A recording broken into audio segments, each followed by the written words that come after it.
My name is Juliana Chan. I'm the Chief Executive Officer of Wild Tide Media Group and a science communicator based in Singapore.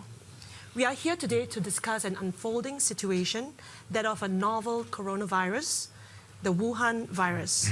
It is named because it first appeared in December in a seafood market in Wuhan, the largest city in Hebei province in central China, with a population of 11 million. So it has been compared to SARS, which caused the deaths of nearly 650 people across mainland China. And to date, we have already had more than 570 cases and 17 reported deaths. Just today, a few hours ago, Singapore, where I'm from, announced its first confirmed case. So we have three experts with us today to help us put in context the unfolding situation. On my left, we have Dr. Jeremy Farrar, Director of the Wellcome Trust in the UK. Next, we have Dr. Richard Hatchett, Chief Executive Officer of CEPI, which stands for Coalition for Epidemic Preparedness and Innovations. And finally, we have Mr. Stéphane Bancel, Chief Executive Officer of Moderna, a US-based biotech company. So I'll start with trying to understand what we are dealing with right now. And for that, Jeremy and Richard, could you kindly tell us what we know now of the virus and what do we expect to happen next? Yeah, thanks very much, and thanks to everybody for joining. Just back a little bit, so you can appreciate what I'm going to say. I'm an infectious disease person by background, worked very, very closely with China during the SARS outbreak, and spent 20 years living in Vietnam, but working very closely with many countries in the region. So that's my background of where I come from. This infection, which has come about from the beginning of December, started, as you say, in an animal market in Wuhan, and probably was a virus that was infecting animals, most likely, I think, bats in that market, and it crossed the species barrier and it came into infecting humans who were working or visiting that market. Subsequently, through the month of December and then the early days of January, that infection spread from animal to human, but then most importantly from human to human. And now we are sort of the end of January, so we are about 6 weeks into this outbreak. This virus can now clearly spread between humans. It's spread by the respiratory tract. That means that somebody with symptoms would have a cough, a sore throat, and would pass it to somebody else by coughing or sneezing in the same way that influenza is spread around people. It is not SARS. The virus is in a similar family to SARS, but this looks different to SARS. And the difference is probably it's easier to pass between human beings. SARS was quite difficult to pass between humans, and people were most infectious when they had symptoms, and therefore it was relatively easy to bring the epidemic under control. When an infection spreads between humans easily, it's actually very difficult to bring the epidemic under control. And so there's a very big difference between SARS and what we believe we know about this virus so far. The infection is now spreading, of course, across China, and many cities in China have reported cases. Indeed, Singapore reported a case, and other countries have. And I think we can expect that there will be many more cases in China, and that there will be many more cases in other parts of the world. I would stress also, in comparison with SARS, that the infectious rate will probably mean in the long term that it will cause fewer people will die. 10% of people died in SARS. I suspect the mortality rate with this infection will be lower than that as it spreads to a much wider population. So what we have is a broader infection with probably a less marked number of people, percentage of people dying. But that, in some ways, from a public health perspective, is harder to deal with. We can't predict the future, and we're living in a period of great uncertainty at the moment because we don't have all the information we need. China recognized this, it shared the information very quickly. That was different to SARS, and therefore it alerted the world to this outbreak happening. That would not have happened maybe 10 or 20 years ago, and we should congratulate China in the way they've been open and sharing of the information. The future, the world has got to think about how we can prepare now by developing vaccines. Richard will talk about that, drugs that may counter this infection, but also what we can do at a public health and societal level to try and prevent the epidemic spreading further than it might otherwise do. Thank you, Jeremy. Richard, do you have any points to add? I think Jeremy has given a terrific summary of what we know. I think I would like to underscore what we don't currently know and what makes it very difficult, as Jeremy is saying, to prognosticate the future. We do not have a detailed understanding of infectiousness. We are inferring a lot from the numbers of cases, and I think Jeremy's inferences are strong, but we have to recognize that we don't know anything with certainty yet. We don't understand the transmission dynamics of the disease. We don't understand yet the severity of the disease. It is very difficult during a period when the number of cases is increasing exponentially to make inferences about the severity, to understand what the mortality rate actually is. We don't know the number of cases. We don't know the extent of spread. This is all critical information that will inform what is required to bring the outbreak under control, and I am sure that Chinese authorities are digging as quickly and deeply as they can to understand all of these factors. And so over the next several weeks and even months, we will have a greater understanding of all of these issues, and it will help us tailor and target our response appropriately. By point of comparison, in 2009, I was working in the White House helping orchestrate the pandemic response to H1N1. We knew by the end of April that the virus that was spreading, H1N1, was going to cause a global pandemic. We did not have an accurate estimate of severity until August. And that was with a virus that was reasonably well understood from the beginning and very intensively studied. So many of these answers may not become available in the time fashion that we would all like. And we're going to have to make decisions under ambiguity and uncertainty, and we're going to have to make decisions that have potentially very significant cost. We are seeing that currently in China with some of the decisions about travel restrictions.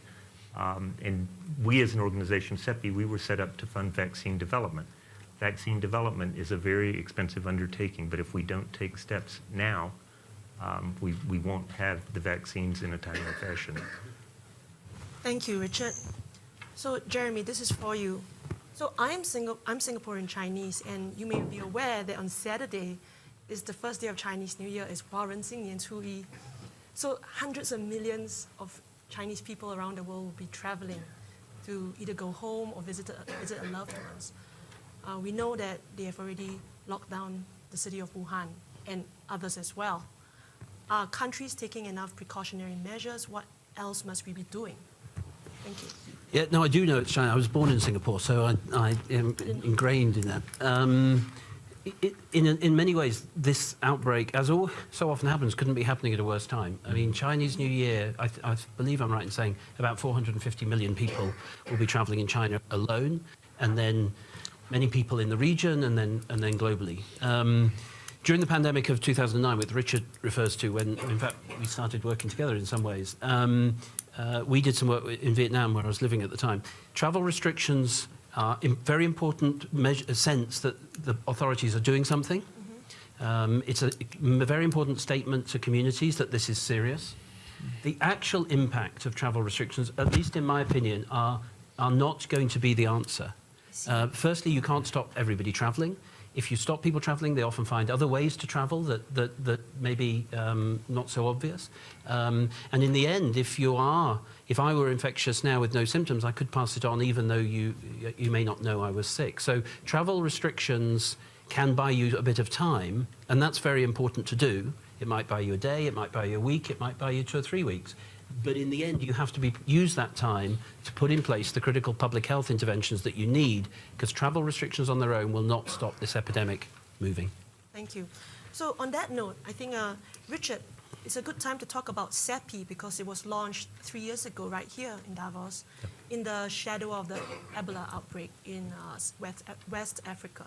So what is CEPI's response to Wuhan virus, and what is on the research agenda? Sure. No, CEPI, the Coalition for Epidemic Preparedness Innovations, was established by global public health authorities. Jeremy played an important role with others in setting CEPI up, and was funded by a number of philanthropic organizations in sovereign countries for exactly this kind of event. It was set up to develop vaccines against diseases like Ebola that we know about, and to be prepared for the next unknown disease, the next epidemic, so that we could respond rapidly.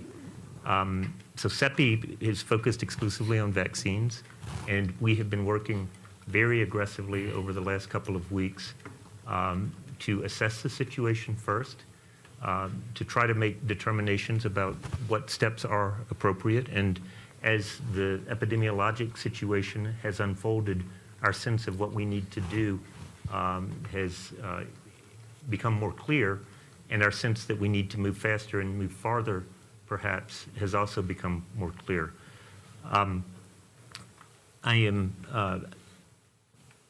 Today we can announce, in fact, this is the first time that we've announced this, 3 partnerships to develop vaccines against the novel coronavirus.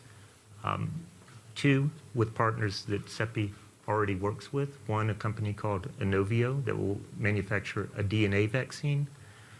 A second with the University of Queensland that will manufacture a recombinant subunit vaccine. And the third, a new partnership, in fact, but one we've contemplated for quite a long time, with Moderna, and with the U.S. National Institute for Allergy and Infectious Diseases, to develop an mRNA vaccine against the novel coronavirus.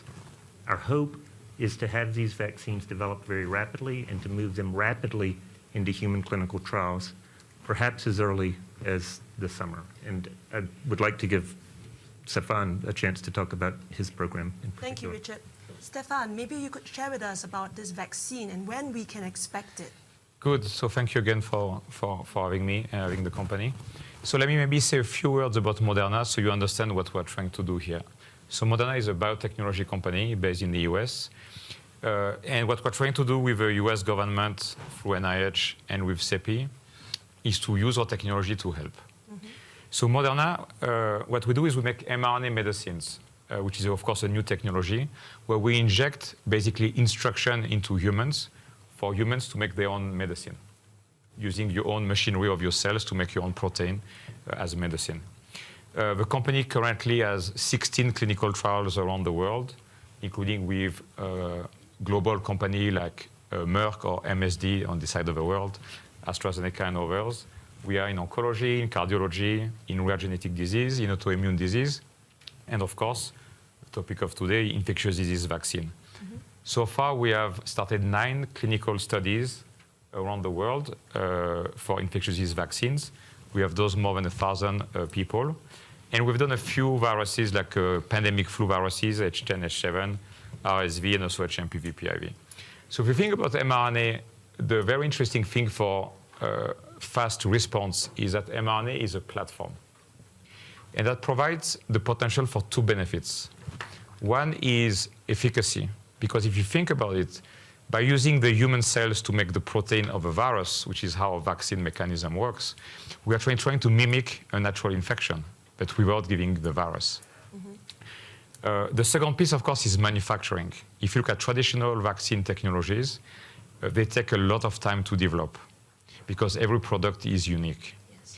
In our case, because we have an information-based molecule, messenger RNA, it's the same technology that we use for our flu vaccine that have already been in the clinic, or Zika vaccine that we are testing in the clinic with BARDA, a US agency, or the project that we're working on for this new virus. So it provides a speed to get very quickly clinical grade material so that you can start quickly clinical trial. So if you think about the company, our number one focus in vaccine, of course, is to develop commercial vaccine for viruses for which there is no vaccine on the market today. And a good example is CMV, cytomegalovirus, which is now in phase 2 in the US. That's one of our products for a very important virus that affect birth defect. And so what we've always wanted since we started this company is to say, because it's a platform, and because of what I describe as potential benefits, it would be a very nice tool for emerging pathogen. And so we've always partnered, since we started the company, with government agency like BARDA, which is part of Secretary of Health in the US, or DARPA, which is part of the Department of Defense. We have also a partnership with the Gates Foundation. And we're very, of course, pleased today and honored to be partnering with CEPI to join forces. And so the project here is we are providing the technology to help. And so the design of the vaccine has been done over the last few weeks at the NIH in the US because they have access to the sequence of the virus. As Jeremy said, the US government got access very quickly to the sequence, which of course is very important information to start making a product. Without that, you cannot do that. Stéphane, do we have a timeline on this? We don't have a timeline yet because this is an endeavor that has never been done before. Trying to go so fast for a vaccine has never been done before. We have done 9 vaccines in the clinic, but we have never done it on a compressed time that we are doing now, which is why we need to work together. The US government is helping us doing the design because we have great expertise there. What we are doing is we're going to make the product quality, clinical grade material, thanks to the support of CEPI. CEPI is actually funding this, and I would like to give a lot of kudos to the CEPI organization because I reached out to Richard on Monday, and by this morning, the agreement was in place, formally signed between both organizations, which is really remarkable. As Richard said, we have been talking for a long time. We know CEPI well, and they know Moderna very well. And then we will provide this material to the NIH, who will be running the clinical study. Thank you. Thank you. That's terrific updates. At this point, I would like to open it up to the floor. Do we have any questions from the audience, please? Okay, the 3 of you. We'll collect 3 questions. Please introduce yourself and give us a short, sharp question. Thank you. Thank you. So I'm a journalist from China's Taizhi Media. My question is to Dr. Farrar and Mr. Hatchett. Because you mentioned that maybe the imposition of travel restrictions might not work because people might still try to find ways to go out and in of the city. Is it because that Wuhan is so large, it has more than 10 million residents, that this measures effectiveness might decrease? And because such measures on such a city of such large scale has never been imposed, but do you think there's any historical precedents that Wuhan can use and other cities who has been shut down can use to ensure that public panic won't escalate and we have enough resources and necessities to provide to the Wuhan people? Thank you. Thank you. And the next question from this gentleman. I'll collect a few. Yeah. Thank you. My name is Zicheng Wang. I'm with China's Xinhua News Agency, the state news agency. I was wondering, Ms. Hatchett said you have started 3 partnerships to develop the vaccines, which is of enormous importance to the Chinese people right now. How confident are you are going to start the human trial, as you said, in summer? Could you give us a more explicit timeline on this? How confident are you are able to do this? Have you been, talking or working with any Chinese authorities of government health authorities? Thank you very much. Maybe the 3rd question, and then we'll answer. This is from Caixin as well. I'd like to know, is there any risk of the sugar transmission due to the block of the city? And any suggestions can you offer to the government in terms of making sure that the local treatment capacities and resources are sufficient? I'd like to put forward the question to Mr. Farrar and Mr. Hatchett as well. Thank you. I think we'll start with the travel restrictions and historical experience. Maybe. I think Jeremy is deferring to me. This is actually a topic that we looked at intensively. I just as part of my own background, I also helped the U.S. Develop its national pandemic preparedness plan in 2005 and 2006, and the stimulus for that was avian influenza, H5N1, a flu that had a very high mortality rate. And we faced a prospect at that time of facing a virus with a high mortality rate when we had no other control interventions. And so the only, in such circumstances, truly the only thing that you have are non-pharmaceutical interventions, including travel restrictions, but also including canceling mass gatherings and closing transit systems and closing schools. At that time, we looked at how could you have those interventions implemented in a way that maximized their benefit and minimized the cost. And we developed an approach that we called community mitigation interventions. And CDC published guidance on this several years ago. There is a literature which I would certainly encourage Chinese authorities to evaluate and review, and certainly would be happy to talk with them about that, although that's not my current job. I do think one thing that's important to understand is that when you don't have treatments and you don't have vaccines, non-pharmaceutical interventions are literally the only thing that you have. And it's a combination of isolation, containment, infection prevention and control, and then these social distancing interventions. There is historical precedent for their use. We looked intensively, did an intense analysis of the use of non-pharmaceutical interventions in U.S. cities during 1918. And what we found was that cities that introduced multiple interventions early in an epidemic had much better outcomes. And the challenge, of course, is it's very difficult to sustain these interventions because they impose enormous costs. And they also can produce enormous anxiety among the affected populations. It is actually the reason why it's so important to move quickly to develop things like vaccines. Thank you, Richard. I think the question from Xinhua is, what are some of the efforts with China on this? How are you collaborating with China? Sure. Right now? So members of my staff do have, through their personal professional networks, many of them come out of a biotech or pharmaceutical background. We do have connections with Chinese companies and with public sector officials. Dr. George Gao, who's known to all of you who knows the Chinese environment, the current director of China CDC, in fact, served on CEPI's scientific advisory committee. So we have reached out. We are in discussions, but those discussions are not as mature as the partnerships that I announced today. Okay, we can take a couple more questions. Very quickly on the timeline.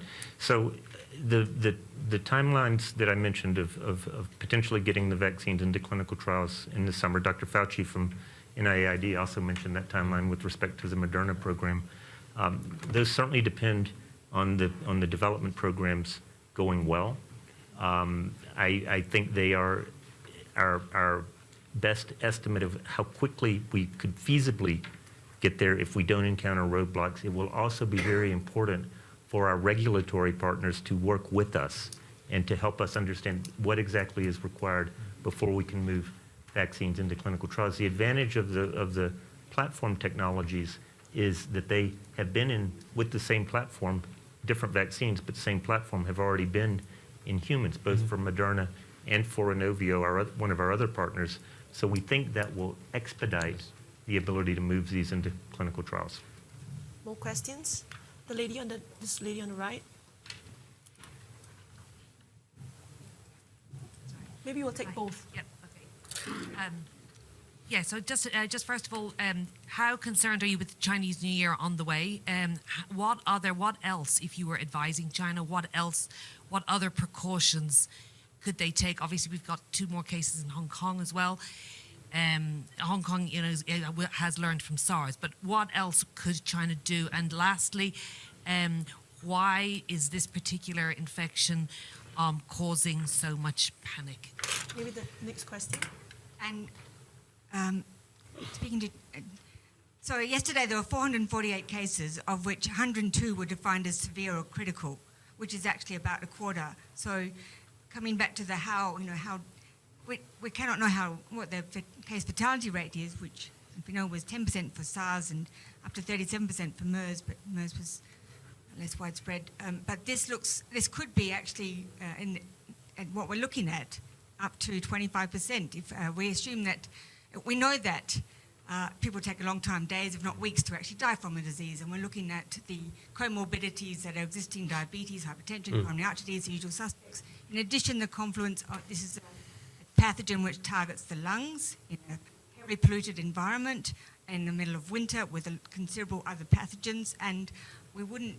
I'm just trying to understand the dimension of the spectrum that we're looking at, and not wanting to downplay or over. Yeah. Joe. Yeah, so as Richard said, when you're in these circumstances and you do not have drugs specific and you do not have vaccines, you're reliant on classic public health measures. And what that means is hand washing and social distancing and, yes, restricting travel where it's at all appropriate, masks. And the earlier you do that within a city, the more chance you have for reducing. But what it does effectively is buy you some time to do the other things that are going on, including the vaccine development. Why panic? Well, the world has sort of been prepared, really sort of, if you like, sort of getting ready for something like this, really since SARS 18 years ago. And SARS left really deep scars on particularly the Asian and Toronto systems. And then, of course, we had the pandemic. So whenever you see an animal virus coming across to humans, passing between humans and causing both mild and severe disease, of course, the world is now really primed to know about that. And inevitably, that causes a degree of panic. I don't think you can we don't want to overstate the panic here, because there is so much uncertainty. And we want to keep a sort of calm, moderated approach to it, but we do have to take this incredibly seriously, because you don't often get an animal virus coming into humans, passing between humans, and being spread by the respiratory route. It's what Richard and I and many others would have been frightened of for the last decade. The only thing I'd say on severity and case fatality rates, and this is just a general statement across all of these epidemics, going back to all of them, including Nipah that I've been involved in since 1999, in the main, at the beginning of the epidemic, you see the more severe end of the spectrum. They're the people that seek hospital care, they're the people that seek intensive care, and that usually dominates your early. You can't tell for some weeks, actually, until you see the full spectrum of illness, quite how severe the spectrum is. And at the moment, we're in that period of uncertainty. Yes, 25% at the moment of the people may have had severe disease or be dying. We don't know what that really means in terms of the denominator in the population that has the infection, how many severe, and how many are dying. And we could all guess, but it would be a guess, as Richard said earlier. Yes. And we sort of have to live at the moment with that degree of uncertainty and not be intimidated by it. We've run out of time. Uncertainty is the last word we heard. I would like to thank our three speakers and our experts for joining us today at the issue briefing room. Thank you very much for joining us today. Thank you.